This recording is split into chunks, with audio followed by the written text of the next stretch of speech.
जय श्री हरि। हेलो दोस्तों, आपका स्वागत है हमारे चैनल भक्ति कथा संग्रह में। आज हम आपके सामने प्रस्तुत करने जा रहे हैं चातुर्मास में सुनी जाने वाली पुष्कर स्नान की कथा। तो कहानी को पूरा सुनिएगा और रोजाना सुनिएगा चातुर्मास में। इससे विष्णु भगवान को आप जल्दी प्रसन्न कर सकते हैं। कहानी इस प्रकार है। एक बुढ़िया माई थी जो चतुर्मास में पुष्कर स्नान करती थी। उसके एक बेटा बहू थे। सास ने बहू को फलाहार बनाने को कहा तो बहू ने खाली टिफिन ही रख दिया। बेटा माँ को पहुंचाने के लिए पुष्कर गया। रास्ते में माँ से बोला, माँ फलाहार कर लो। जहाँ पानी मिला वहीं फलाहार करने बैठ गई तो भगवान की कृपा से खाली टिफिन भी फलों से भर गया। माँ ने फलाहार कर लिया। पुष्कर माँ के रहने के लिए झोपड़ी बनाकर बेटा वापस घर आ गया। रात्रि में श्रावण मास आया और बोला, बुढ़िया माई दरवाजा खोल। तो बुढ़िया माई ने पूछा, आप कौन हैं? मैं श्रावण मास। बुढ़िया ने तुरंत दरवाजा खोल दिया। बुढ़िया माई ने शिव पार्वती की पूजा अर्चना की, बेलपत्र से अभिषेक किया। जाते समय श्रावण मास ने बुढ़िया माई को आशीर्वाद दिया और झोपड़ी की एक दीवार सोने की हो गई। भाद्रपद मास आया। उसने भी दरवाजा खोलने को कहा। बुढ़िया माई ने दरवाजा खोला। सत्तू बनाकर कजरी तीज मनाई। भाद्रपद मास ने बुढ़िया माई को आशीर्वाद दिया और झोपड़ी की दूसरी दीवार भी सोने की हो गई। फिर आश्विन मास आया और उसने भी दरवाजा खोलने को कहा। बुढ़िया माई ने दरवाजा खोला। पितरों का तर्पण कर ब्राह्मण भोज कराकर श्राद्ध किया। नवरात्रि में माँ दुर्गा को अखंड ज्योति जलाकर प्रसन्न किया। सत्य की विजय दिवस के रूप में बुराई का अंत की खुशी में दशहरा मनाया। आश्विन मास ने जाते समय प्रसन्न होकर तीसरी दीवार भी बहुमूल्य रत्नों से जड़ित कर दी और बुढ़िया माई को सदैव प्रसन्न रहने का आशीर्वाद दिया। इन सब के बाद कार्तिक मास आया और उसने भी दरवाजा खोलने को कहा।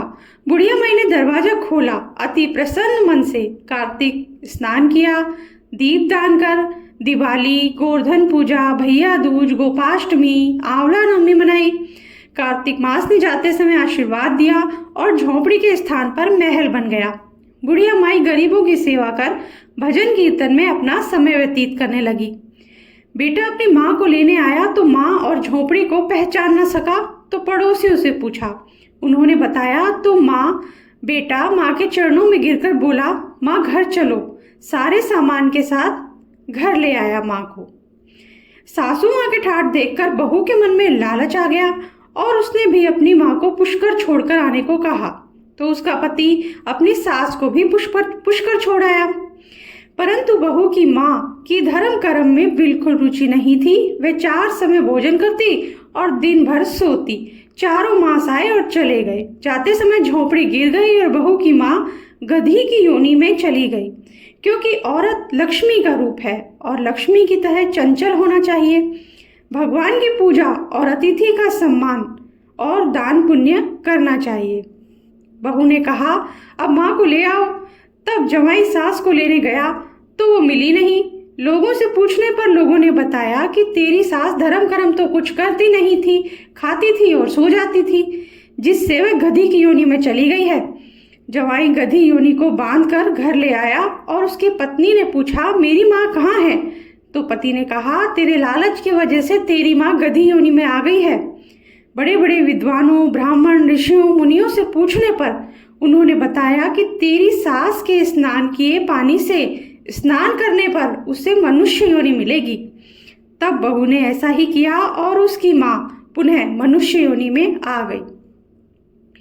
हे राधा दामोदर भगवान, जैसा बुढ़िया माई को दिया वैसा सबको देना। कहते को, सुनते को, हुंकारा भरते को और मारा सारा परिवार को।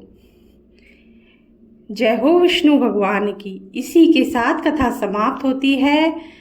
और अगर आपको पसंद आई हो तो लाइक कर दीजिए और चैनल को सब्सक्राइब कर दीजिए, बेल आइकन प्रेस कर दीजिए ताकि हमारी आगे आने वाली वीडियो भी आप तक आसानी से पहुंच सके।